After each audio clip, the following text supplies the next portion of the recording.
This is Matthew Cratter from Trade University, and today I want to talk about Bitcoin, socialism, and the poor. And another title of this video might be, Is Bitcoin Only for the Rich? There's been this dream, especially in the 20th century, the socialist dream, these utopian dreams of the equitable distribution of wealth.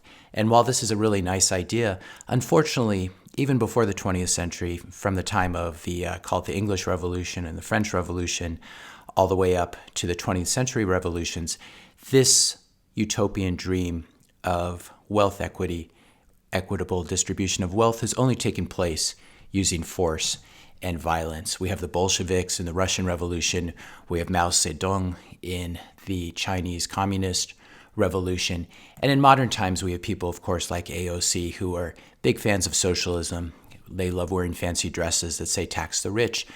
Meanwhile, they're just rent seekers. They've never contributed anything. And they like riding on the private jets that politicians use and their rich friends use. So this has been the history.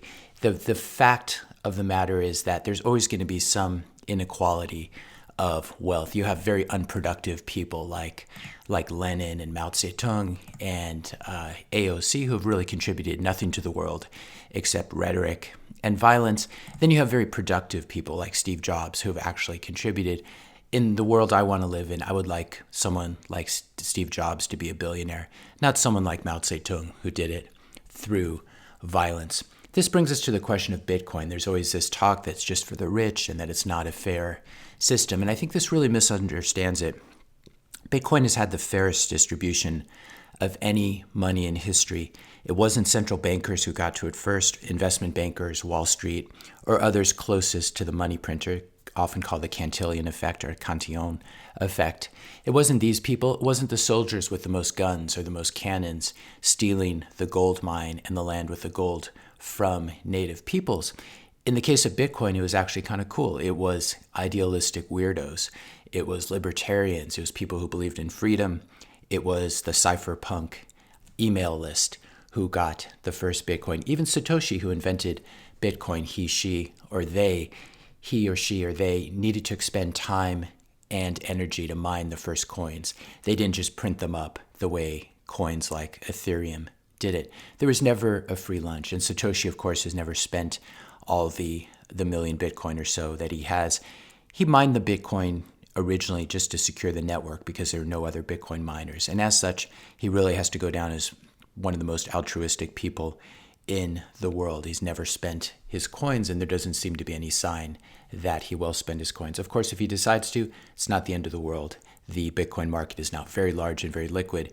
It can absorb Satoshi's coins, but it's very unlikely they will ever move again. If you want to read more about the cypherpunks and their email list, I'll link to this Wikipedia article.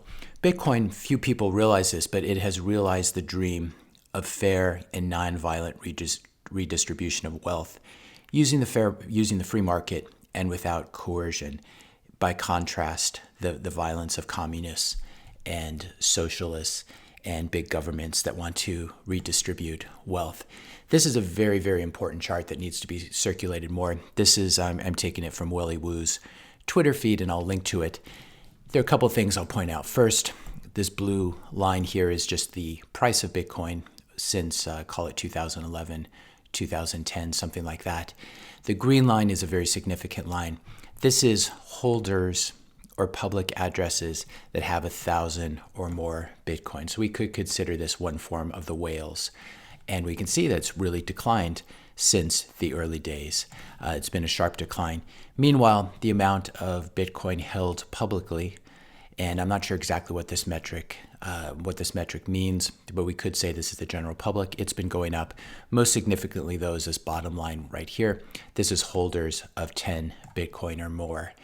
So still at these prices, that you still have to have some money to hold 10 Bitcoin, but this has been increasing over time.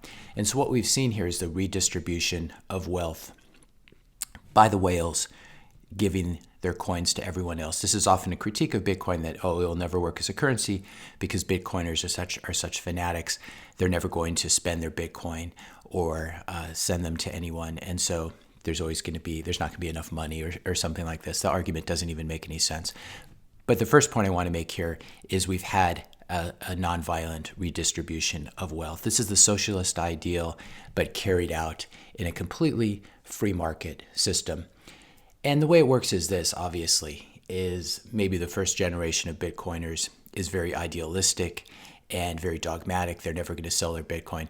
It's highly unlikely. I've indoctrinated my kids to never sell my Bitcoin, but it's highly unlikely that my kids, my grandkids, my great-grandchildren who have yet to arrive will not sell some of my Bitcoin. The temptation will be too late. We see this in real estate where, for example, a single family used to control most of Malibu on the coast of California, and now obviously it's been redistributed. And it's obviously now owned by a lot of wealthy people rather than just a single wealthy family. But there were people who created a lot of wealth and dynastic wealth just by buying a beach shack in Malibu back when anyone could afford it. The great irony is that the type of people who are most vocal and against Bitcoin are the privileged politicians and the privileged people like Warren Buffett. They hate Bitcoin with a passion. These cantillionaires who stand very close to the money printer, Warren Buffett, beneficiary of multiple Wall Street bailouts over the years, especially after the great financial crisis. Elizabeth Warren, another rent seeker who's never contributed anything to society. And it's ironic when these kind of people hate Bitcoin, when we have the real users of Bitcoin who really need Bitcoin, those who do not have US dollars. US dollars, a pretty bad currency, but it's better than almost any other fiat currency. A lot of developing nations like Venezuela and Zimbabwe, etc., use Bitcoin to hedge against hyperinflation and to try to store the fruits of their labor and the value of their time. So it's very ironic when privileged people like Buffett and Elizabeth Warren criticize Bitcoin when you have Bitcoin being used all over the world: Nigeria, Vietnam, Philippines, Turkey, etc. You can make jokes about Nigerian scamsters, and I expect people to do that, Nigerian scammers, in the comments. But this sort of begs the point of why this is used in so many developing nations, all the way from El Salvador to Venezuela to Zimbabwe, as a way of securing wealth and keeping it safe from the ravages of hyperinflation and central bankers. It's these people who love the central bankers and really fear Bitcoin and spread a lot of FUD as a result. But to answer the question, the original question of this video, is Bitcoin just for the rich? Absolutely not. It is for everyone. It's for the leftists. It's for the far right. It's for the far left. It's for those in the middle. It's for people from every race, from every country. It's Satoshi's gift to humanity, and it's slowly making its way across the world as people, small holders of Bitcoin, grow over time, and the influence of whales declines over time. If you found this video helpful, be sure to hit that subscribe and like button. Hit the notification bell if you want to be notified when I publish my next video. And let me know your questions and comments in the comment section below. Thanks a lot for watching, and I'll see you in the next video.